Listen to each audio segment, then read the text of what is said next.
আপনার ফেসবুক পেজের 300K views challenge complete হয়েছে, কিন্তু এখনও কন্টেন্ট মনিটরেশন সেটআপ পাননি। অথচ আপনার পরিচিত অনেক ক্রিয়েটর অলরেডি কন্টেন্ট মনিটরেশন সেটআপ পেয়ে যাচ্ছে। তাহলে এখন প্রশ্ন হচ্ছে, আপনার তা আসছে না কেন?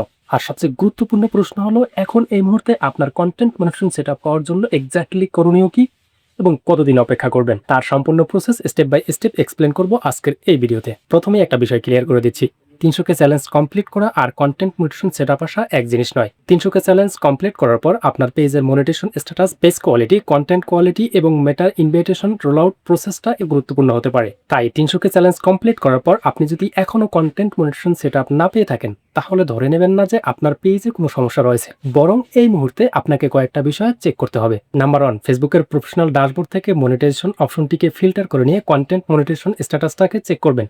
এখানে দেখবেন অ্যাক্টিভ বা সেটআপ অথবা ইনভাইটেশন অনলি এখানে কি লেখা রয়েছে। যদি এখানে সেটআপ অপশন না আসে, সেক্ষেত্রে ভিডিও আপলোড করা বন্ধ করবেন না, কারণ এখন আপনাকে আরো বেশ কয়েকটা অপশন চেক করতে হবে। এখন দ্বিতীয় যে জায়গাটি আপনাকে চেক করতে হবে সেটা হচ্ছে অ্যাকাউন্ট স্ট্যাটাস।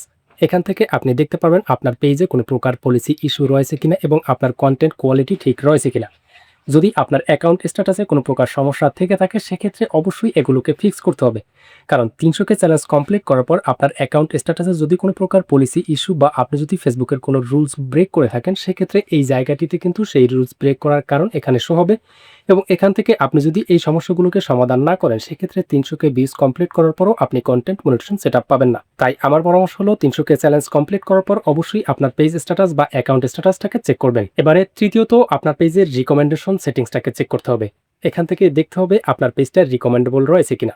যদি আপনার কন্টেন্ট আনঅরিজিনাল হয়ে থাকে, কিংবা আপনি যদি কোনো কপি কন্টেন্ট আপলোড দিয়ে থাকেন, অথবা আপনি যদি ফেসবুকের রুলস ব্রেক করে কোনো কন্টেন্ট পাবলিশ করেন, সেগুলোর কারণে আপনার পেজের রিকমেন্ডেশনটা কিন্তু সাসপেন্ড হয়ে যাবে। বাট আপনি যদি প্রপার গাইডলাইন মেনে ফেসবুকে কন্টেন্ট পাবলিশ করেন, সেক্ষেত্রে রিকমেন্ডেশন সেটিংসে আপনার পেজটা কিন্তু রিকমেন্ডেবল থাকবে। আর আপনার পেজটা যদি রিকমেন্ডেবল থাকে আর এখনো যদি কন্টেন্ট মনিটরেশন সেটআপ না পেয়ে থাকেন, সেক্ষেত্রে কোনো প্যানিক নেবেন না, কিছুদিন অপেক্ষা করুন। সেক্ষেত্রে আপনার পেজের কন্টেন্ট মনিটরেশন সেটআপ আসার পসিবিলিটি রয়েছে। এখন আপনার মনে একটা গুরুত্বপূর্ণ প্রশ্ন আসতে পারে, আর সেটা হলো, অন্যরা কন্টেন্ট মনিটরেশন সেটআপ পেয়েছে, আপনি কেন পেলেন না? এখানে মনে রাখতে হবে, আপনার 300K চ্যালেঞ্জ কমপ্লিট হলে সব অ্যাকাউন্টে একসাথে কন্টেন্ট মনিটরেশন সেটআপ ফেসবুক দিয়ে দিবে, বিষয়টা এমন না। ফেসবুকের কন্টেন্ট মনিটরেশন রোল আউট প্রসেসটা একটু ম্যানুয়ালি হতে পারে, যে কারণে ম্যানুয়ালি আপনার পেজটাকে রিভিউ করে আপনাকে কন্টেন্ট মনিটরেশন সেটআপ দিতে দুদিন আগে হতে পারে, অথবা অন্যের অ্যাকাউন্টটা দুদিন আগে দিতে পারে, আপনারটা দুদিন পরে দিতে পারে। তাই অন্যরা কন্টেন্ট মনিটরেশন সেটআপ পেয়েছে কিন্তু আপনি এখনো পান নাই, এই বিষয় নিয়ে হতাশ হবেন না। আপনার পেজের সবকিছু যদি প্রপার ঠিকঠাক থেকে থাকে, সেক্ষেত্রে দুদিন আগে কিংবা পরে হোক, আপনি কিন্তু কন্টেন্ট মনিটরেশন সেটআপ পাওয়ার জন্য এক ধাপ এগিয়ে আছেন। এখন আসুন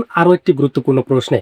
300K চ্যালেঞ্জ কমপ্লিট করার পর কন্টেন্ট মনিটরেশন সেটআপ পাওয়ার জন্য কতদিন অপেক্ষা করবেন? আপনার পেজের 300K চ্যালেঞ্জ যদি কমপ্লিট হয়ে থাকে এবং আপনার পেজ স্ট্যাটাস, পেজ রিকমেন্ডেশন এবং অ্যাকাউন্ট কোয়ালিটি সবকিছু যদি ঠিকঠাক থেকে থাকে, সেক্ষেত্রেও আপনি কতদিনের মধ্যে কন্টেন্ট মনিটরেশন সেটআপ পাবেন সেটা কিন্তু ফেসবুক নির্দিষ্টভাবে আপনাকে বলে দেয়নি। তবে আপনি নিয়মিত আপনার পেজে ভালো কোয়ালিটিফুল কন্টেন্ট পাবলিশ করবেন, অ্যাকাউন্ট স্ট্যাটাস, পেজ রিকমেন্ডেশন এগুলোকে চেক আউট রাখবেন, তবেই কিন্তু ফেসবুকের কন্টেন্ট মনিটরেশন সেটআপ আপনি পাওয়ার পসিবিলিটি থাকবে। তাই আপনার যদি 300K চ্যালেঞ্জ কমপ্লিট হয়ে থাকে, সেক্ষেত্রে নিচে কমেন্টে লিখুন 300K কমপ্লিট, কারণ আমি দেখতে চাই আমার অডিয়েন্সদের মধ্যে কতজন ফেসবুক ক্রিয়েটর এখনো 300K চ্যালেঞ্জ কমপ্লিট করার পর কন্টেন্ট মনিটরেশন সেটআপ পায় নাই। এই সংখ্যাটা যদি বেশি হয়ে থাকে, সেক্ষেত্রে এই বিষয়টাকে আরো প্রপার রিসার্চ এবং অ্যানালাইসিস করে এবং আপনি কন্টেন্ট মনিটরেশন সেটআপ পাওয়ার জন্য পরবর্তীতে কোন কোন কাজগুলো করবেন, এই বিষয় নিয়ে একটা ডিটেলস এবং ডেডিকেটেড ভিডিও নিয়ে আসবো। দেখা হচ্ছে সেই ভিডিওতে। ততক্ষণ সবাই ভালো থাকবেন, সুস্থ থাকবেন।